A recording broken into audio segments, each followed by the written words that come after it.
반갑습니다. 최불암입니다. 날씨가 제법 쌀쌀해졌지요. 이런 날엔 따뜻한 아랫목에 앉아 두런두런 예지약이나 나누는 게 최고인데 말입니다. 제가 오늘 여러분께 전하고 싶은 이야기는 조금 무거운 주제일지도 모르겠습니다. 하지만 55 인생의 가을에 접어든 우리 세대라면 반드시 가슴에 새겨야 할 이야기입니다. 여러분, 혹시 총명종민하는 단어의 뜻을 아십니까?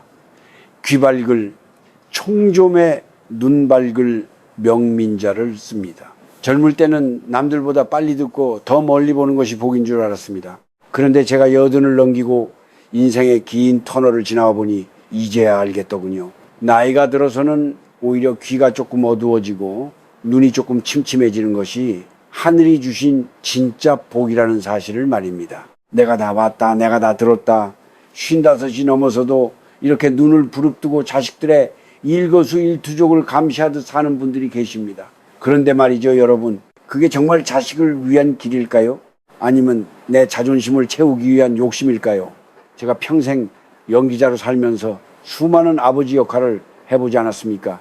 전원일기의 김회장으로 살면서 배운 가장 큰 지혜는 집안의 어른은 때로 바보가 되어야 한다는 것이었습니다. 55.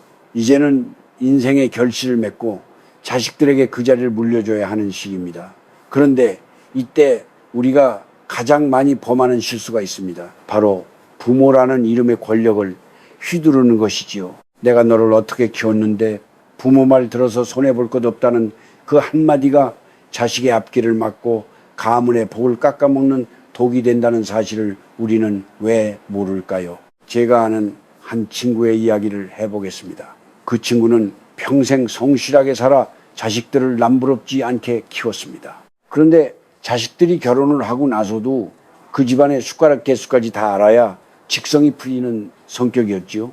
자식 집에 냉장고 문을 열어보며 이건 왜 샀냐, 살림을 왜 이렇게 하냐 잔소리를 멈추지 않았습니다. 결과가 어땠을 것 같습니까? 명절에도 자식들이 발기를 끊었습니다. 자식들은 부모를 만나는 것을 고문이라고 생각하게 된 겁니다.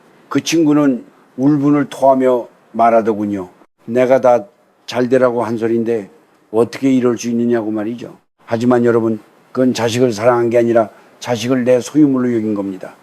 자식의 인생에 내가 주연 배우가 되려고 욕심을 부린 것이죠. 이제 우리는 조연으로 물러나야 합니다. 아니, 때로는 대사 한마디 없는 배경이 되어줘야 합니다. 그것이 바로 지혜로운 노년의 시작입니다. 자식들이 살아가는 모습이 왜 내 눈에 안 들어오겠습니까? 부족한 점이 왜 안 보이겠습니까? 하지만 보인다고 해서 다 말하고 들린다고 해서 다 간섭하면 그 집안의 평화는 사라집니다. 우리는 이제 가짜 눈과 가짜 귀를 가져야 합니다. 자식이 실수를 해도 허허 그럴 수도 있지 하고 넘어가고 조금 부족하게 살아도 너희들이 행복하면 됐다 하고 고개를 돌려주는 그 여유가 필요합니다. 한국 사람들은 유독 업기라는 말을 무겁게 여깁니다. 부모가 자식의 인생에 과하게 개입하는 것은 자식이 스스로 지어야 할 업을 가로막는 행위입니다. 자식은 실패를 통해 배우고 갈등을 통해 단단해집니다. 그런데 부모가 그 과정을 다 차단해버리면 그 아이는 평생 부모의 그늘에서 벗어나지 못하는 어른아이가 되고 맙니다. 그것이야말로 자식의 복을 부모가 손수 뺏는 꼴이 아니고 무엇이겠습니까? 사랑하는 동년배 여러분, 그리고 후배님들, 55 이후의 삶은 비워내는 삶이어야 합니다. 내 머릿속에 든 지식, 내 경험에서 나온 정답들을 자식에게 강요하지 마십시오. 우리가 살던 시대와 아이들이 사는 시대는 강산이 수십 번 변했습니다. 우리의 정답이 아이들에게는 오답이 될 수 있다는 사실을 인정해야 합니다. 오늘부터 연습해 봅시다. 눈앞에 자식의 허물이 보일 때 슬쩍 창밖의 풍경으로 시선을 돌리는 연습 말입니다. 자식들의 대화 속에서 내 마음에 들지 않는 소리가 들릴 때 찻잔의 향기에 집중하며 귀를 닫는 연습 말입니다. 그것이 바로 자식에게 줄 수 있는 가장 큰 유산이며 우리 가문의 복을 지키는 가장 확실한 방법입니다. 제가 늘 하는 말이 있죠. 허허허. 이 웃음 속에 모든 것을 포용하고 모든 것을 잊어버리는 지혜가 담겨 있습니다. 눈을 감고 귀를 닫고 대신 가슴을 여십시오. 그러면 보이지 않던 자식의 진심이 보이고 들리지 않던 자식의 눈물이 들릴 것입니다. 자, 이제 시작해 볼까요? 우리 인생의 후반전, 가장 우아하게 바보가 되는 그 위대한 여정을 말입니다. 자, 이제 구체적으로 우리가 어떤 상황에서 못 본 척을 해야 하는지 이야기를 나눠볼까요? 그 첫 번째는 바로 내 자식이 살아가는 방식과 그들의 서툰 선택을 목격했을 때입니다. 여러분, 자식 집에 가보면 어떻습니까? 현관문만 열고 들어가도 잔소리할 거리가 산더미처럼 보이지요? 거실에 굴러다니는 아이들, 장난감, 쌓여있는 설거지, 그리고 제 마음에 들지 않는 비싼 가전제품들. 우리 세대 눈에는 그게 다 낭비고 게으름으로 보입니다. 나는 저 나이 때 안 먹고 안 쓰고 모아서 너희들 키웠는데 요즘 애들은 왜 이리 절제가 없나 싶어 혀를 차게 되지요. 그런데 말입니다. 그때가 바로 여러분의 인격이 시험대에 오르는 순간입니다. 그 자리에서 야, 살림을 왜 이렇게 하냐? 돈 아까운 줄 모른다고 한마디 내뱉는 순간 여러분은 자식의 집에서 존경받는 어른이 아니라 피하고 싶은 시어머니, 간섭하는 아버지가 되어버립니다. 제가 연기 생활을 오래 하면서 느낀 게 하나 있어요. 무대 위에서 배우가 상대 배우의 연기를 사사건건 지적하면 그 공연은 반드시 망합니다. 상대가 조금 서툴러도 내 마음에 차지 않아도 그 배우가 스스로 그 배역을 완성할 때까지 묵묵히 기다려주는 것, 그것이 대배우의 덕목이지요. 부모도 마찬가지입니다. 자식은 자기 인생이라는 무대의 주연 배우입니다. 그들이 조금 서투르게 살림을 하고 조금 과한 소비를 하더라도 그것은 그들이 감당해야 할 몫입니다. 특히 요즘 젊은 친구들은 우리 세대와는 완전히 다른 세상을 삽니다. 우리는 생존이 목표였지만 이 아이들은 삶의 질과 자기 만족을 소중히 여깁니다. 우리가 보기에 철없어 보이는 배달 음식이나 비싼 취미 생활이 어쩌면은 그 아이들에게는 고단한 하루를 버티게 하는 유일한 숨구멍일지도 모른다는 겁니다. 그걸 부모가 내 잣대로 재단해서 철없다고 비난하면은 자식의 마음문은 철컥 잠겨버리고 맙니다. 한국 부모들이 가장 많이 하는 착각 중 하나가 자식의 실패를 내가 막아줘야 한다는 강박입니다. 그래서 자식이 주식을 하든 사업을 하든 집을 사든 옆에서 훈수를 둡니다. 하지만 여러분, 자식도 넘어져 봐야 무릎에 굳은 살이 박이는 법입니다. 부모가 미리 길 위에 돌멩이를 다 치워주면은 나중에 부모가 곁에 없을 때 그 아이는 작은 자갈 하나에도 넘어져 일어나지 못하는 유약한 존재가 됩니다. 자식이 잘못된 길을 가는 것 같아 가슴이 답답할 때 저는 이 말을 떠올립니다. 뿌리 깊은 나무는 바람에 흔들리지 않는다. 부모가 해줄 일은 자식의 선택을 비난하는 게 아니라 그 아이가 언제든 돌아와 쉴 수 있는 든든한 뿌리가 되어주는 것입니다. 만약 자식이 산 물건이 사치스러워 보인다면 이게 요새 유행하는 거냐, 참 예쁘구나 하고 한마디 해주고 넘어가십시오. 자식의 살림이 엉망이라면 못 본 척 소매를 걷어붙이고 조용히 설거지 한번 해주고 오면 그만입니다. 입은 닫고 손은 움직이되 생색은 내지 않는 것, 그것이 55 이후에 우리가 가져야 할 품격입니다. 여러분, 복풀이라는 것은 집안의 화목에서 흘러나옵니다. 부모가 자식의 자존심을 깎아내리면서 가르치려 들면 그 집안의 복은 다 달아납니다. 자식이 부모를 만날 때 검사받으러 가는 기분이 들게 하지 마십시오. 대신 위로받으러 가는 기분이 들게 하십시오. 눈을 감는다는 것은 복이가 아닙니다. 그것은 자식의 인격을 존중한다는 가장 강력한 메시지입니다. 나는 네가 스스로 잘 해낼 거라고 믿는다는 무언의 신뢰인 것이지요. 자식은 부모의 그 침묵 속에서 오히려 자신의 부족함을 깨닫고 스스로를 다독이며 성장합니다. 저도 말은 이렇게 하지만 참 쉽지 않은 일이라는 거 압니다. 눈앞에 뻔히 보이는 걸 어떻게 못 본 척 하겠습니까? 하지만 오늘부터 딱 3번만 참아보십시오. 목구멍까지 차오르는 잔소리를 꿀꺽 삼키고 대신 따뜻한 미소 한번 지어주십시오. 그러면 신기하게도 자식이 먼저 다가와 고민을 털어놓을 겁니다. 그때 비로소 여러분은 간섭꾼이 아닌 인생의 스승으로서 한마디 해줄 수 있게 되는 겁니다. 복은 밖에서 들어오는 게 아닙니다. 우리가 눈을 감아 자식의 마음을 편안하게 해줄 때 그 편안함이 자식의 일에 활력을 주고 그것이 다시 우리 가족의 큰 복으로 돌아오는 법입니다. 명심하십시오. 자식의 허물을 덮어주는 그 너그러운 눈매 속에 당신의 노년과 자식의 미래가 밝아진다는 사실을 말입니다. 자, 이제 두 번째 상황으로 넘어가 볼까요? 이번에는 우리의 귀에 대한 이야기입니다. 여러분, 살다 보면은 자식들이 우리 앞에서 허풍을 떨거나 혹은 상황이 좋지 않은데도 아무 일 없다며 뻔히 보이는 거짓말을 할 때가 있지요? 그때 여러분은 어떻게 하십니까? 야, 내가 너를 낳았는데 네 속을 모를 줄 아느냐? 솔직히 말해봐라 하고 끝까지 캐묻진 않으십니까? 50이 넘은 우리가 꼭 배워야 할 기술 중 하나가 바로 알면서도 속아주는 지혜입니다. 특히 자식이 부모에게 하는 거짓말은 열의 9은 나쁜 의도가 아니라 부모를 걱정시키지 않으려는 효심이거나 자기 삶을 잘 꾸려가고 있다는 것을 보여주고 싶은 자존심에서 나옵니다. 우리 한국 사회에서 자존심과 체면은 목숨만큼 중요할 때가 있습니다. 자식이 사업이 좀 안 풀리고 직장에서 치여서 지가 죽어 있는데 부모 앞에서만큼은 당당하고 싶은 마음, 그게 자식의 마음입니다. 그런데 거기다 대고 부모가 너 얼굴색이 안 좋다, 돈 없으면 말해라, 네 처남은 승진했다는데 너는 뭐하니 하며 그 아픈 곳을 콕콕 찔러대면 자식의 자존심은 갈갈이 찢어지고 맙니다. 여러분, 귀가 밝은 게 때로는 독이 됩니다. 자식들이 방 안에서 자기들끼리 나누는 부부싸움 소리, 돈 때문에 고민하며 나누는 한숨 섞인 대화, 그거 못 들은 척 하십시오. 들었어도 가슴에 묻어야지 그걸 꺼내서 내가 다 들었다, 너희들 싸우지 마라 하고 개입하는 순간 그 문제는 걷잡을 수 없이 커집니다. 자식들에게는 자기들만의 해결 영역이 있는데 부모가 듣고 개입하는 순간 그 영역은 침범당하고 자식들은 부모 앞에서 죄인이 된 기분을 느낍니다. 제가 젊은 시절 연기자로 자리를 잡기 전의 일입니다. 저도 참 힘들 때가 있었지요. 부모님께는 차마 입이 떨어지지 않아 잘 지내고 있습니다, 이번에 큰 배역을 맡을 것 같습니다 하고 허세를 부린 적이 있어요.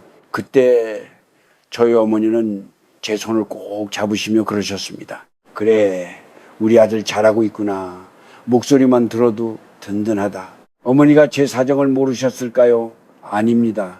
자식의 목소리 떨림 하나만으로도 이미 다 알고 계셨겠죠. 하지만 어머니는 제 거짓말을 진실로 받아주셨습니다.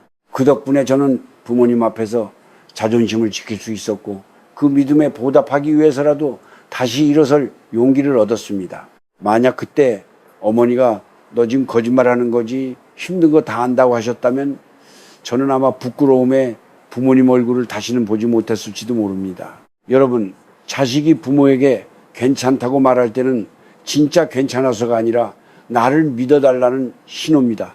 그때는 귀를 닫으십시오. 그 아이의 떨리는 목소리 뒤에 숨은 고통은 못 들은 척하고 그저 겉으로 내뱉는 씩씩한 말만 믿어주십시오. 그것이 자식의 기질을 살려주는 길입니다. 자식이 내뱉는 선의의 거짓말을 귀하게 여기십시오. 그것은 자식이 어른으로서 자기 삶의 무게를 스스로 짊어지겠다는 의지의 표현입니다. 그 기특한 마음을 보지 못하고 거짓말하지 말라고 다그치는 것은 자식을 영원히 부모에게 의존하는 어린아이로 머물게 하는 일입니다.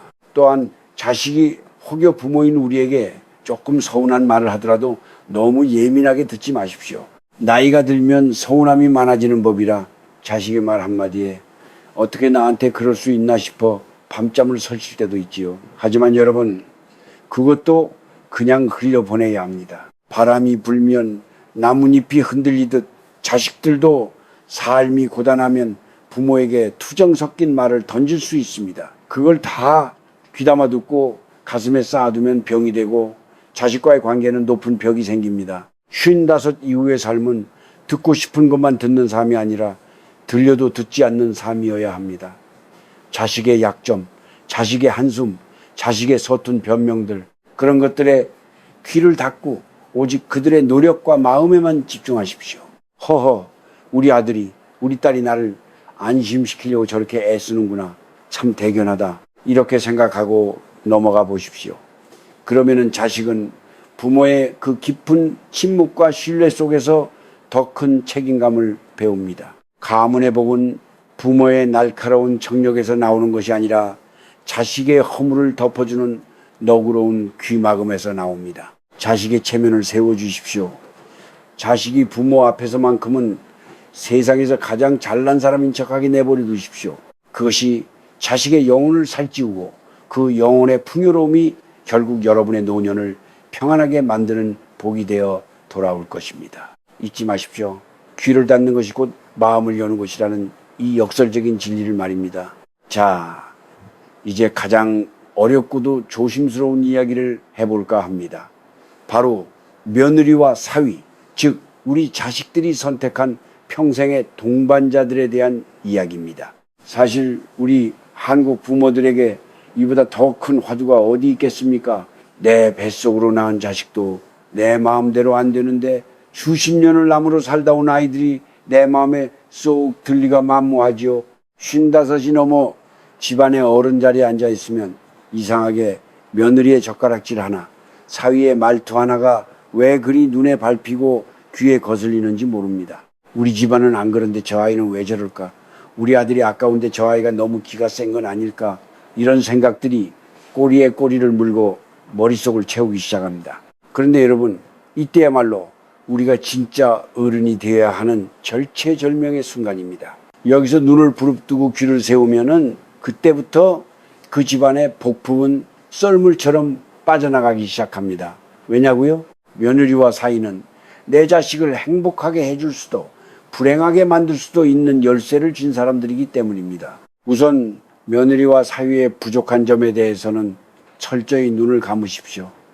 그 아이들도 누군가의 집안에서는 금지옥엽 키워낸 귀한 자식들입니다. 내 눈에 부족해 보이는 그 모습이 사실은 그 아이들이 살아온 삶의 방식이고 개성입니다. 우리 집 법도는 이렇다며 그 아이들을 내 틀에 맞추려고 교정하려 두지 마십시오. 부모가 며느리나 사위를 가르치려 드는 순간 그 아이는 우리 집 사람이 되는 것이 아니라 감시받는 이방인이 됩니다. 제가 아는 한 어르신은 명절마다 며느리의 살림 솜씨를 타박했습니다. 국이 짜다, 나물이 질기다, 애들 옷 입힌 게 그게 뭐냐. 본인은 시어머니로서 가르쳐주는 것이라 생각했겠지만 그 며느리에게는 그것이 비수가 되어 꽂혔습니다. 결국 어떻게 됐을까요? 그 아들 내외는 부모님 댁에 발길을 끊었고 아들은 중간에서 지쳐 병이 났습니다. 부모의 그 날카로운 눈미가 자식의 가정을 풍비박산낸 것이죠. 여러분, 며느리와 사위의 허물은 못 본 척 넘겨주고 그들이 하는 작은 정성에는 귀를 열어 크게 칭찬해 주십시오. 어쩜 너는 손이 이렇게 야무지니, 우리 사위 덕분에 내가 이런 걸 다 먹어보네. 이런 말 한마디가 그들의 마음을 열고 그 열린 마음이 내 자식에게 향하게 됩니다. 그것이 바로 자식의 복을 지켜주는 부모의 지혜입니다. 또한 자식 내외 사이에서 들려오는 잡음에는 귀를 닫으십시오. 부부싸움은 칼로 물베기라고들 하지요. 그런데 그 물에 부모가 손을 집어넣는 순간 물은 얼어붙어 칼이 됩니다. 자식들이 부부싸움을 하든 서로 투덜대든 못 들은 척 방으로 들어가십시오. 어디 감히 내 아들한테 대드느냐. 혹은 우리 딸 고생시키는 꼴 못 보겠다며 개입하는 순간 그 싸움은 부부의 문제를 넘어 집안 싸움으로 번집니다. 특히 며느리나 사위가 하는 투정을 귀담아 듣고 가슴에 담아두지 마십시오. 사람이 살다 보면 힘들어서 한마디 던질 수도 있는 것 아닙니까? 그걸 내 앞에서 감히 그런 소리를 해? 하며 괘씸죄를 적용하면 본인만 괴로워집니다. 어른의 귀는 큰 바다와 같아야 합니다. 흙탕물이 들어와도 거친 파도가 쳐도 다 받아내어 정화하고 평온을 유지해야 합니다. 한국의 전통적인 효샬 사상 속에서 우리는 대접받기를 원합니다. 하지만 진정한 대접은 요구해서 얻는 것이 아니라 나의 덕더우로 우러나오게 하는 것입니다. 며느리와 사위가 우리 집에 오는 것을 편안하게 느끼게 해주십시오. 여기에 오면 내 허물을 들키지 않아도 된다. 우리 시부모님, 장인, 장모님은 내 편이다. 라는 확신을 심어주어야 합니다. 복이라는 것은 위에서 아래로 흐르는 물과 같습니다. 부모가 너그러운 마음으로 아랫사람을 품어줄 때 그 따뜻한 기운이 자식 세대에게 전달되어 집안 전체가 화평해지는 법입니다. 며느리를 내 딸처럼, 사위를 내 아들처럼 대하라는 말 참 어렵지요. 하지만 남이라는 생각을 버리지 못하겠다면 차라리 귀한 손님처럼 대하십시오. 손님에게는 함부로 잔소리하지 않고 손님의 실수는 웃으며 넘겨주지 않습니까? 55이 넘은 여러분, 이제는 집안의 재판관이 되려 하지 마시고 수호신이 되십시오. 눈을 감아 분란을 막고 귀를 닫아 평화를 지키십시오. 며느리와 사위가 웃어야 내 자식이 웃고 내 자식이 웃어야 내 노년이 평안해집니다. 그것이 바로 우리가 그토록 바라는 자식복의 실체입니다. 허허, 오늘 집에 가서 며느리나 사위를 보게 되면 그동안 거슬렸던 것들 다 잊어버리고 그저 환하게 웃으며 고생 많다 한마디 건네보시는 게 어떻겠습니까? 그 한마디에 집안의 기운이 바뀌는 기적을 경험하실 겁니다. 자, 이제 마지막 조각을 맞춰볼 시간입니다. 눈을 감고 귀를 닫는 지혜의 종착역은 결국 자식을 온전히 놓아주는 용기입니다. 그리고 그 빈자리를 나 자신의 삶으로 채워 넣는 것이지요. 55 이후의 복은 자식에게서 오는 것이 아니라 내 마음의 평안에서 시작됩니다. 이제 내가 너를 어떻게 키웠는데 라는 보상 심리를 내려놓으십시오. 그 기대를 버리지 못하면 우리의 노년은 늘 갈증 속에 살게 됩니다. 자식에게 쏟았던 에너지를 이제는 나 자신에게 돌려주십시오. 내가 내 삶을 즐겁게 가꾸는 모습이야말로 자식에게 줄 수 있는 가장 큰 선물입니다. 여기서 몇 가지만 당부드리고 싶습니다. 첫째, 자식에게 베푼 것은 마음의 장부에서 지우십시오. 그것이 자식을 또 짜매는 쇠사슬이 되지 않게 말입니다. 둘째, 과거의 고생담으로 자식을 가르치려 들지 마십시오. 지금 이 순간에 평온함이 더 큰 가르침이 됩니다. 셋째, 자식이 서운하게 하더라도 그럴 수도 있지 하며 허허 웃어 넘기십시오. 진정한 어른은 힘이 없어서 참는 것이 아니라 사랑이 너무 커서 스스로를 다스리는 사람입니다. 자식의 허물 대신 세상의 아름다움을 보시고 자식의 실수 대신 내면의 평화에 귀를 기울이십시오. 비워진 그 자리에 하늘이 예비한 진짜 복이 내려앉을 것입니다. 가족의 화목은 어른의 너그러운 침묵에서 시작됩니다. 오늘 밤은 자식 걱정 다 내려놓고 편히 주무십시오. 여러분의 노년이 눈부시게 평안하기를 진심으로 응원합니다.